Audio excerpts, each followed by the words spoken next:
খুশবু কিচেনে আবারও একটা ইভিনিং স্ন্যাক্সে তোমাদের স্বাগত। আজকে আমি কয়েক পিস ব্রেড নিয়ে এরকম ধরনের একটা স্ন্যাক্স নিয়ে তোমাদের কাছে হাজির হয়েছি, যেটা খেতে হয়েছিল দুর্দান্ত।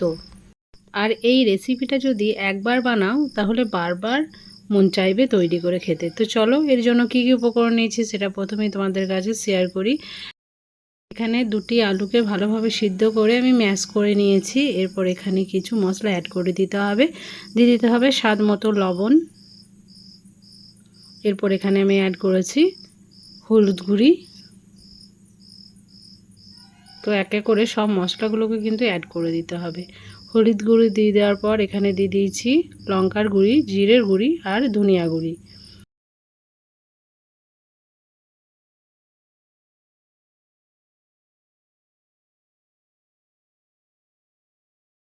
তো বন্ধুরা লাস্টে দিয়ে দিতে হবে চাট মশলা।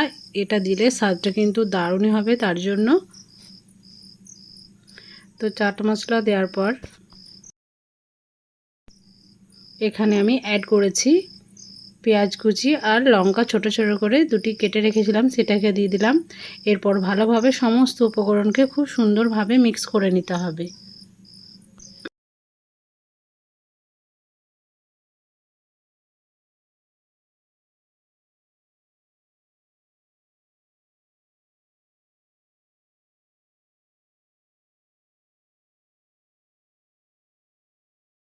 তো বন্ধুরা দেখো ভালোভাবে আমি কিন্তু এটাকে মিক্স করে নিয়েছি। এবার এটা রেডি হয়ে গেছে। এরপর আলু মাখাটা আমি এক সাইডে রেখে দেবো। এদিকে নিয়ে নিয়েছি কিছুটা পরিমাণ দুধ। এই দুধের মধ্যে দুটি ডিম আমি ফাটিয়ে দিয়ে দেবো।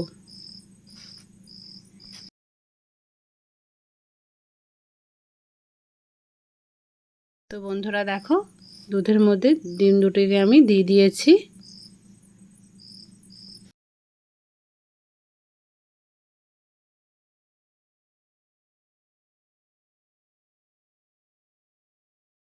এরপর দুধের সাথে এই ডিম দুটোকে ভালোভাবে মিক্স করে নিতে হবে।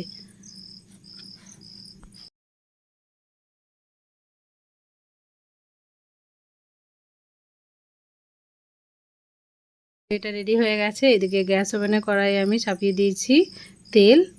এরপর দেখো ব্রেড আমি নিয়ে নিয়েছি। তো এক পিস ব্রেড আমি নিয়ে নিয়েছি। এরপর এর ভিতরে যে আলু মাখাটা তৈরি করেছিলাম সেটাকে দিয়ে দিলাম। তোমরা কি করবে, আগে কিন্তু ব্রেডটাকে ওই মানে দুধ আর যে ডিমের মিশ্রণটা করেছিলাম সেটাকে ডোবাবে, একটু হাতে করে চেপে দেবে, তারপরে মশলাটা কিন্তু ভরবে।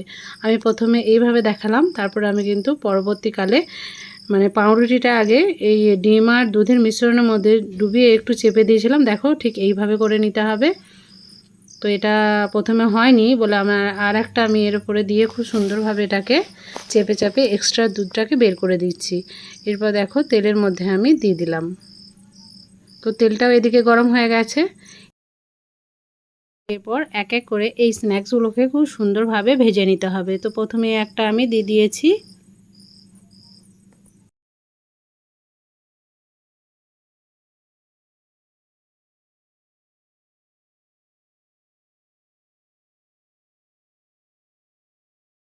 তো আর একটাকেও সেম পদ্ধতিতে বানিয়ে আমি এই তেলের মধ্যে ছেড়ে দিয়েছি।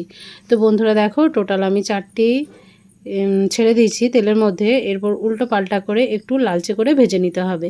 আর এইভাবে যদি তৈরি করে খাও তাহলে তো অন্য স্ন্যাক্স খাওয়া তোমরা ভুলেই যাবে, মানে দোকানের কিনে খাওয়া সিঙ্গারা বা চপের কথা বলছি। তো বন্ধুরা একটু টাইম নিয়ে এগুলোকে ভেজে নিতে হবে। আর দেখো খুব সুন্দরভাবে লালচে করে কিন্তু এগুলো ভাজা হয়ে গেছে।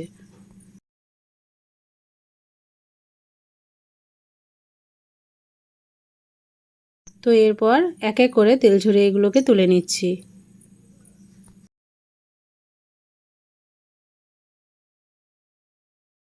তো সেমভাবে যেগুলো ছিল মানে বাকি সেগুলোকেও ভেজে নিয়েছিলাম আমি। আর এগুলোও রেডি হয়ে গেছে, এগুলোকেও তেল ঝরিয়ে তুলে নিতে হবে।